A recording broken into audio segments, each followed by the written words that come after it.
오늘 이제 빌레몬서 네 번째 마지막 시간입니다. 이번 주에 딱 빌레몬서를 공부했는데 오늘은 신실한 그리스도인이 됩시다. 그런 주제로 말씀을 전하겠습니다. 오늘 우리가 읽은 본문 안에는 주인공인 빌레몬을 비롯해서 끝까지 신실했던 믿음의 사람들 이름이 쭉 오늘 다 나오고 있어요. 그래서 우리 그리스도인들은 어디에 가든지 하나님 앞에서도 신실하고 또 사람들과의 관계 속에서도 항상 이렇게 신실한 사람이 되어야 된다. 신실하다는 것은 그 사람 성실하고 정직하고 그런 게 신실한 거죠.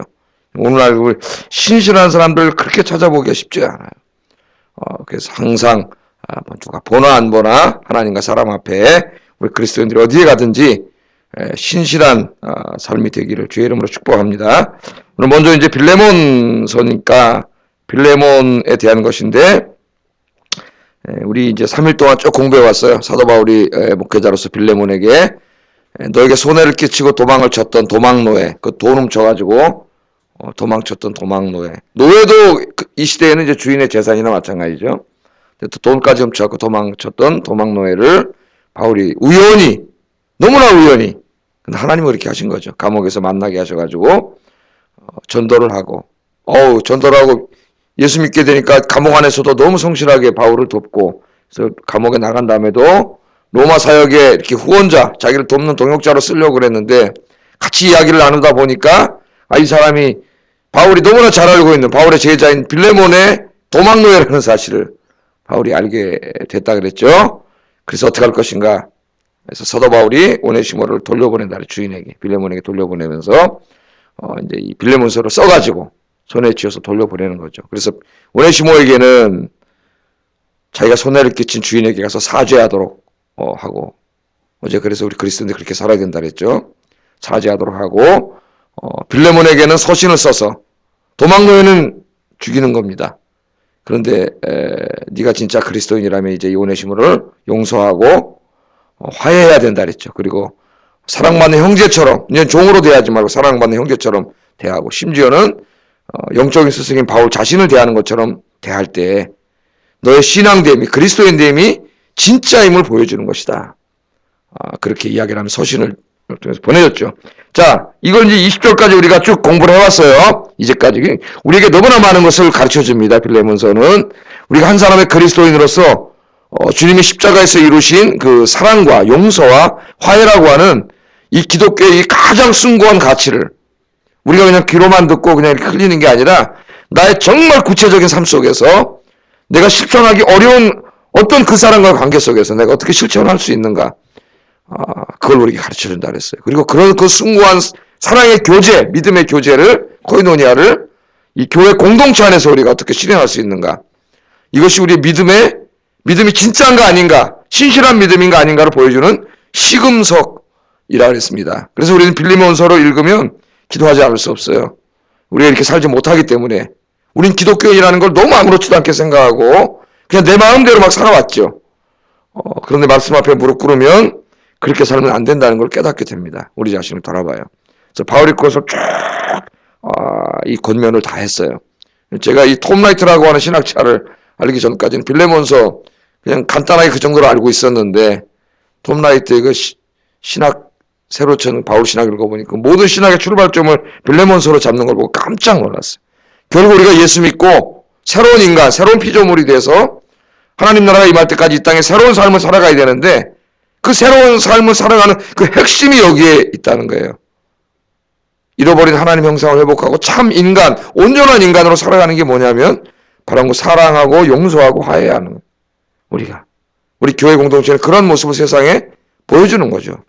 근데 안타깝게도 오늘 많은 교회들이 그렇게 하지 못하고 그 십자가의 그 숭고한 가치를 실천하고 이루어 성취해야 될 교회가 화해하고 용서하고 사랑하지 못하고 갈등하고 싸우고 심지어 법정에까지 가고, 이런 일들이 비일비재한, 꼭 크게 문제가 발생하지 않았다 할지라도 그 내면 속에 우리나라 교회 안에 공동체 안에 그런 갈등과 그런 것들이 있는 걸 보고 참으로 안타까움.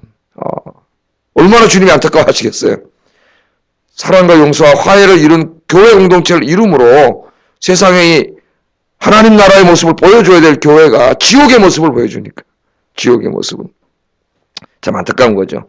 오늘 이것을 쭉 20절까지 빌레몬에게 이야기한 다음에 오늘 21절 말씀에 바울이 이런 말을 합니다. 나는 네가 순종할 것을 확신한다. 이렇게 사람을 믿을 수 있나요? 확신한다래요. 마치 하나님을 확신하는 것처럼 나는 네가 순종할 것을 확신함으로 내가 이 서신을 써서 보낸다. 왜냐하면 확실하지 못하면 오네시모를 보낼 수가 없어요. 왜? 도망가면 죽이는 거예요. 용서하지 않으면 그냥 죽어요. 근데 이 오네시모도 얼마나 믿음이 좋은지 바울의 말에 순종해서 가는 거죠. 근데 바울의 말에 순종해서 가는 건 아니에요, 사실. 하나님의 말씀에 순종한 거죠. 바울을 통하여 하나님 말씀을 배우니까 자기가 죄 지은 사람에게 가서 사죄하고 용서를 구하는 게 옳다는 걸 깨달은 게 된 거죠. 그래서 이제 간 거예요. 근데 바울은 얘기합니다. 나는 네가 순종할 것을 확신한다. 여기 순종한다는 말은 바울의 말에 순종하는 게 아닙니다. 우리가 오해하면 안 돼요. 교회 안에서 목사님의 말에 순종한다. 한 사람이 인간으로서 목사의 말에 순종한다. 우리가 무슨 이 국가의 권력자의 무슨 명령에 순종하고 내 상관의 회사 가서 순종하는 그런 것처럼 교회 목회자에게 순종한다? 그건 오해입니다. 잘못된 거예요. 우리 목사들 그런 권위를 가질 수 없어요.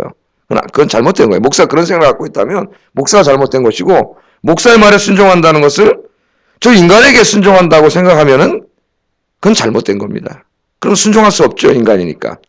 여기 바울이 나는 네가 순종할 걸 확신한다고 할 때 그 순종한다는 것은 바울을 자기 목회자의 말에 순종할 걸 확신한다는 말이 아니에요. 자기를 통해서 선포된 하나님의 말씀에 순종할 걸 확신한다는 거예요. 우리는 뭐에 순종하는 거예요? 하나님의 말씀에 순종하는 거예요. 자, 제가 설교를 하는데 제가 이 세상적인 얘기하고 성경과 다른 얘기하면은 여러분 순종할 필요 없어요. 종교개혁이 어떻게 발생했습니까? 중세시대에 그 설교를 하고 말씀을 증거하는 교황이나 이 주교들이 하나님의 말씀과 다른 이야기를 하기 때문에 마르틴 루터가 순종하지 못한 거예요, 거기에. 그도 사제였지만은. 그러니까 우리는 하나님 말씀에 순종하는 거예요, 하나님 말씀. 그러나 목회자가 선포하는 것이 하나님의 말씀일 때는 거기에 순종을 해야죠. 그거는 목회자에게 순종하는 게 아니라 하나님께 순종하는 거죠. 하나님께. 그래서 목회자는 설교를 하고 성경공부 가르치 자기 사상과 이념을 가르치는 게 그러면 안 되고 가능한 한 하나님의 말씀을 있는 대로 가르치는 게 좋아요. 말씀을 잘 주의해가지고 그 뜻을 이해하고 이게 이런 뜻입니다. 그래서 이렇게 살아야 됩니다. 그게 강해 설교잖아요. 자기가 주제 설정해놓고 막 그냥 이런저런 세상 얘기를 떠들다가 하는 게 아니고 하나님 말씀이에요. 하나님의 말씀에 대한 순종, 즉 십자가의 복음 안에 나타난 사랑과 용서와 화해, 어떻게 보면 기독교의 가장 중요한 가치죠. 이것을 실행하느냐 안 하느냐가 곧 그 사람이 기독교인이냐 아니냐를 결국 이게 구분 지어주는 거예요. 사실은 교회만 왔다 갔다 한다고 기독교인이 아니라. 그런데 이 사랑과 화해와 용서의 대상이 오네시모 같은 사람이라면 어떻게 하겠느냐 이거예요. 여러분 돈 한 1억 떼먹고 도망간 사기꾼, 친한 친구인 줄 알았는데 오늘 나한테 사기쳐가지고 1억 떼먹고 뛰어난 그 친구가 용서를 구하고 올 때 어떻게 하겠냐. 정말 용서할 수 있겠느냐. 화해할 수 있겠느냐. 사랑하는 형제로 다시 받아줄 수 있겠느냐. 그런 거죠. 나에게 너무 상처를 주고 고통을 주고 아픔을 주고 힘들게 하고 그런 사람. 거기에 사랑과 용서, 화해를 할 수 있느냐. 그게 진짜 신앙인이 아니냐를 구분해주는 시금석이 된다는 겁니다. 오늘 근데 사도 바울은 빌레몬에게 나는 내가 순종할 것을 확신한다래요. 확신한다. 바울은 어떻게 이렇게 확신할 수 있을까요? 확신할 수 있을까요? 그것은 빌레몬이 그만큼 믿음과 인격이 훌륭한 신실한 사람임을 잘 알고 있기 때문입니다. 우리 오랜 관계를 하다 보면은 알 수 있죠. 잠깐 동안은 사람을 속일 수 있지만 오랜 관계를 하다 보면 속일 수 없어요. 그 사람 미천이 다 드러나요. 안에 인격, 지나 이런 게 다 보여지게 돼 있어요. 말을 안 할 뿐이지 그런 게 다 드러나요. 바울은 너무나 잘 알고 있어요. 빌레몬은 훌륭한 신앙과 인격이 있는 사람이기 때문에 이제까지 빌레몬서를 통해서 오네시모를 용서하고 받으라고 하는 이 말에 하나님의 말씀에 순종할 것을 확신합니다. 그만큼 목회자가 신뢰할 만큼 빌레몬은 그런 사람이었어요. 신뢰한다는 게 참 중요하죠. 신뢰는 어느 하루 잠깐 동안 이루어지는 게 아니에요.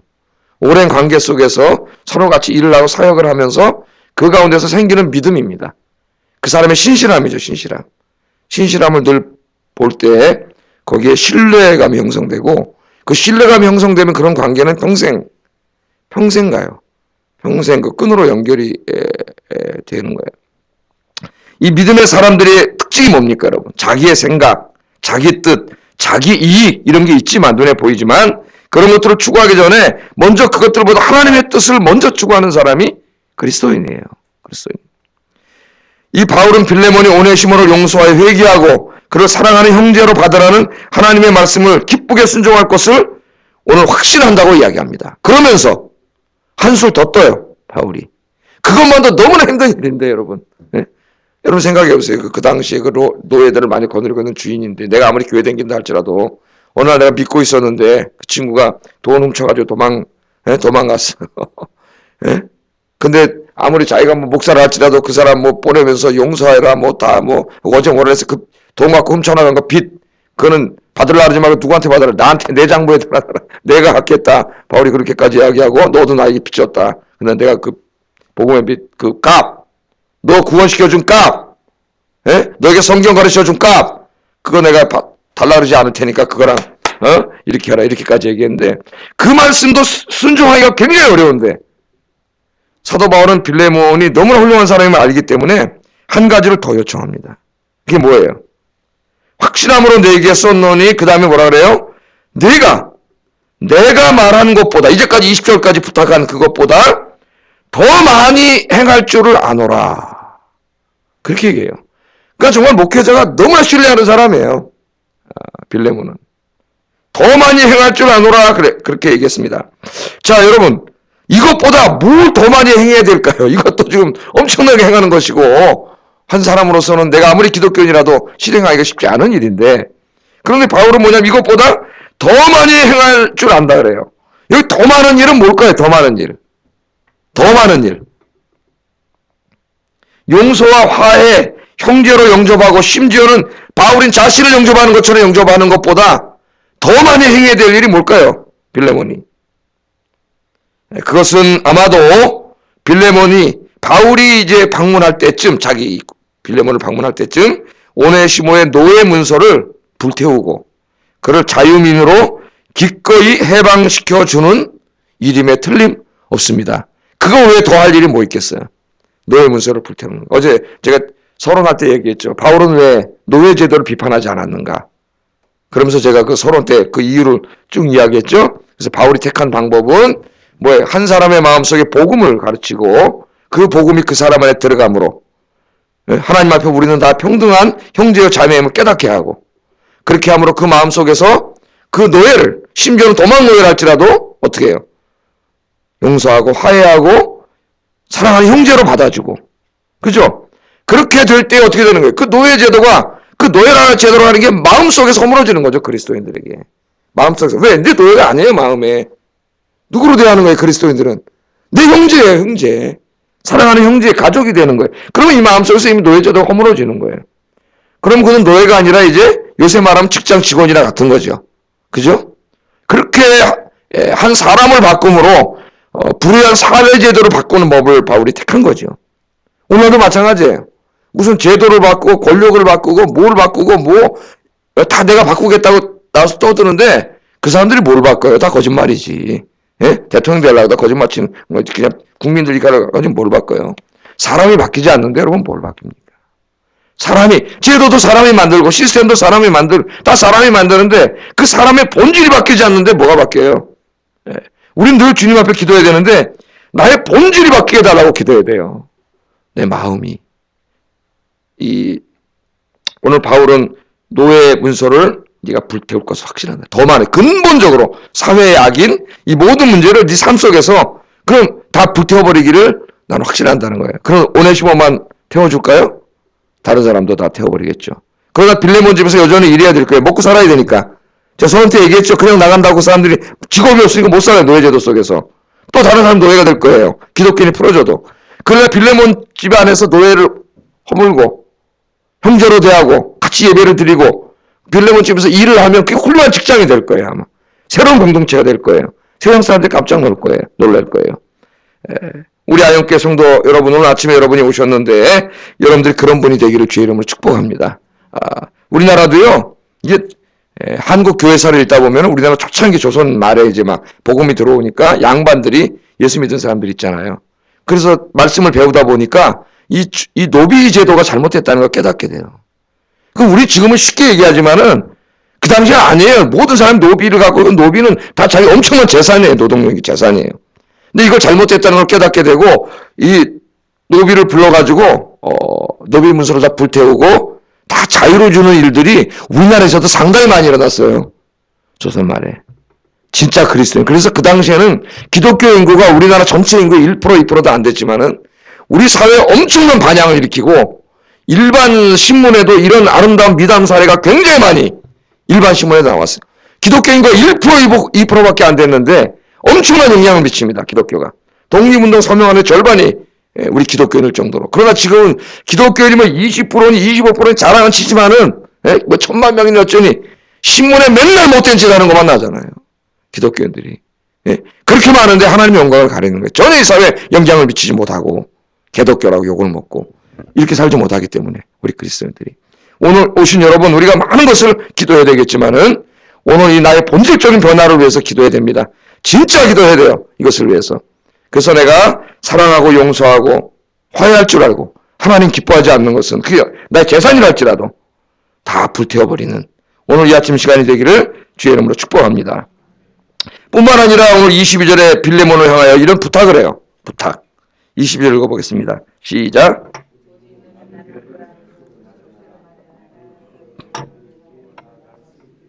예.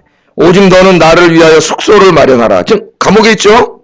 뭐 에베소 감옥에 있을 수도 있고 로마 감옥에 있을 수도 있는데 저는 로마 감옥에 있다고 보는데 에베소 감옥에 있다고 생각하는 사람들은 골로새하고 에베소가 가깝거든요.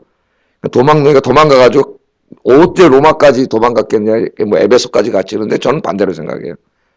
도망치려면 옆 도시로 도망가면 붙잡힐 수가 있기 때문에 저 배 타고 로마까지 도망갔다고 생각합니다. 저는 오히려 서양 사람들이 조금 단세포적으로 생각을 하는 것 같아요. 자, 하여튼 뭐 그렇다고 뭐 문맥의 뜻이 바뀌진 않아요. 너는 나를 왜 숙소를 지금 자기는 감옥에 있어요. 로마 감옥에. 그건 뭐를 확신하고 있는, 자기가 석방돼서 지금 빌레몬을 찾아갈 것을 확신하고 있는 거죠. 그래서 그 다음에 뭐라 그래요? 너희 기도로 너희에게 나갈 수 있기를 내가 바란다. 원한다. 그 말이에요. 그러니까 이 말은 뭡니까? 지금 여기 너희가 누구예요? 복수로 되어 있어요. 너희들. 빌레몬과 빌레몬의 아내. 그죠? 1절 보세요. 1절, 다시 1절 보세요. 동역자인 빌레몬과 자매 아비아, 이 부인이라 그랬죠. 아비아와 함께 병사된 아키포, 아들이라 그랬어요. 아들. 딱 가족이에요.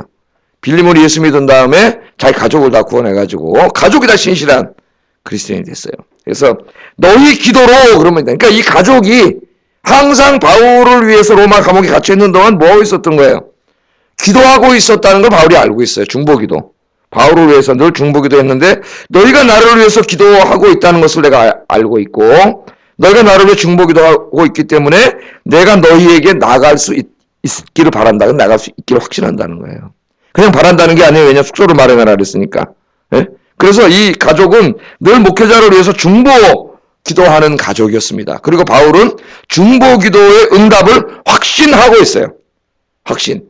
이거 어디서도 나와요. 이 말씀이. 예? 빌립보서에서도 또 나오지 않습니까? 우리 다 공부했잖아요. 빌립보 교인들에게도 보내면서 너희의 기도와 성령의 도움으로 내가 석방될 것을 확신한다 그러잖아요. 이걸 보세요, 여러분. 우리가 서로를 위해서 중보 기도할 때 그 중보 기도의 응답의 능력이 얼마나 큰가를 보여줘요. 특별히 가족은 목회자를 위해서 늘 기도하는 가정, 여러분들도 목회자들을 위해서 늘 기도하시기를 주의 이름으로 축복합니다. 저만이 아니라 우리에게서 섬기는 모든 목회자들을 위해서. 어느 날 제가 기도하다가 하나님, 제가 이 설교가 너무 어려워. 이 많은 설교를 제가 엄청나게 많이 하는 사람 중에 하나인데 이거 어떻게 다 합니까, 하나님? 어떨 때는 앉아서 야, 이거 어떻게 이 많은 설교 어떻게 다 하지? 기도를 하지 않을 수가 없어요. 말씀의 셈이 막히지 않게 해달라고 기도했더니 우리 성도님들이 기도하실 때마다 기도를 해주세요. 말씀의 셈이 막히지 않게 해달라고 기도해 주니까.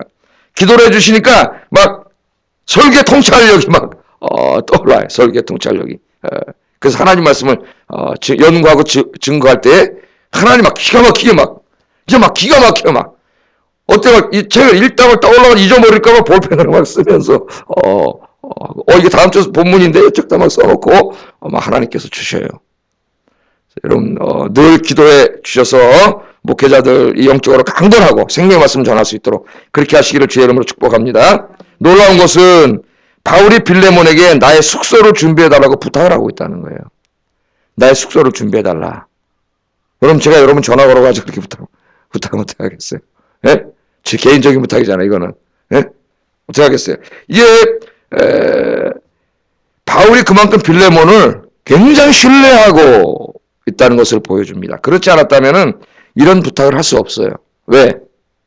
그 사람이 부담을 느낄 수 있기 때문에. 예? 제가 전화 걸어가지고 상당히 금전적인 비용과, 예? 그런 준비가 필요한 일, 개인적인 부탁을 내가 이 숙소를 마련해달라고 하는 부탁을 하게 되면은 부담을 느낄 수가 있다고. 그러니까 제가 만약에 어떤 사람에게, 성도님에게 그런 전화를 할 정도의 성도님이라면은 내 형제보다 더 친하고 신뢰하는 성도님이겠죠. 예? 저도 우리 교회 와서 제가 뭐 이렇게 여름에 잠깐 며칠 3박 4일 이렇게 휴가를 가고 그랬는데, 그때마다 우리 성도님들이 숙소를 마련해 주셔가지고 잘 휴식을 취했습니다. 참 감사한 거죠. 그래서 여러분들 늘 목회자들을 위해서 기도하고 또 건강하게, 또 지도자들은 매일 완전 뛰어다닌다고 되는 게 아니에요. 어떨 때는 어디 가서 조용히 기도하면서 한 주, 두 주 쉬면서 묵상을 해야 될 때도 있고 생각을 해야 될 때도 있고, 여러분 그렇습니다. 늘 강건해서 주의 사역 잘 감당할 수 있도록, 그래야 교회가 강건해지고 이 설교와 은혜가 돼야 여러분이 또 강건해지고. 그러니까 목회자를 위해서 기도하는 건 결국은 자기를 위해서 기도하는 거예요. 자기를 위해서. 늘 기도하시는 신실한 성도들이 되시기를 주의 이름으로 축복합니다. 마지막으로 23절, 24절에 보면은 사도 바울이 자기와 함께 복음을 전하다 갇혀있는 사람들의 인사말을 전해줘요. 같이 한번 읽어보겠습니다. 23절, 24절 읽어보겠습니다. 시작.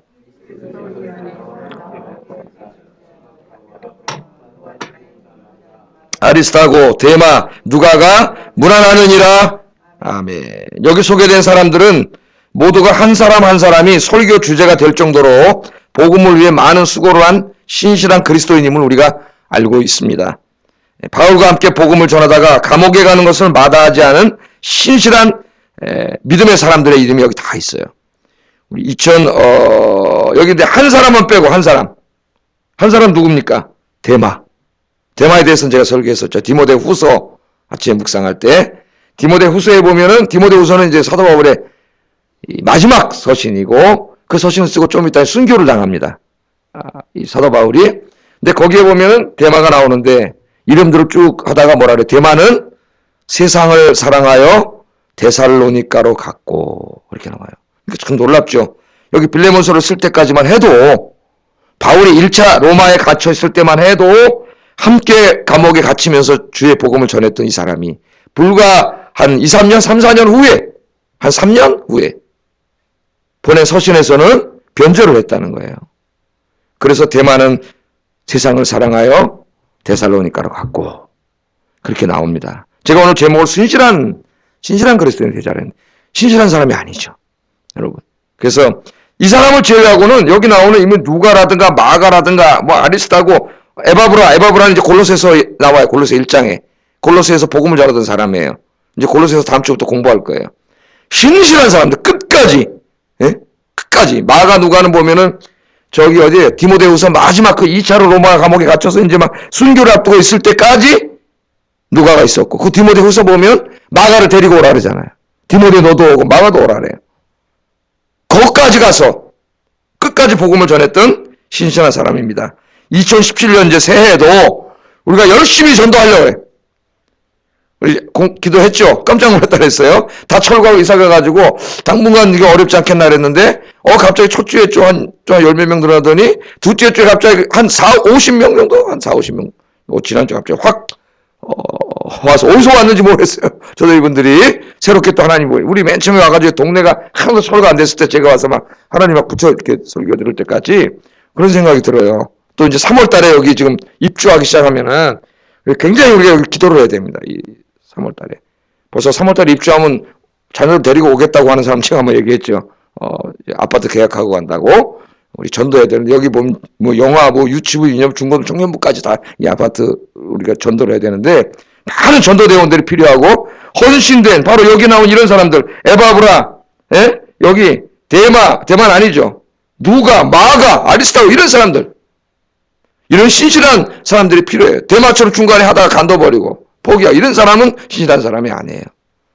여러분들 복음 들고 끝까지 신실하게 주님 오실 때까지 복음 전하시는 여러분 되기를 주의 이름으로 축복합니다. 기도하겠습니다.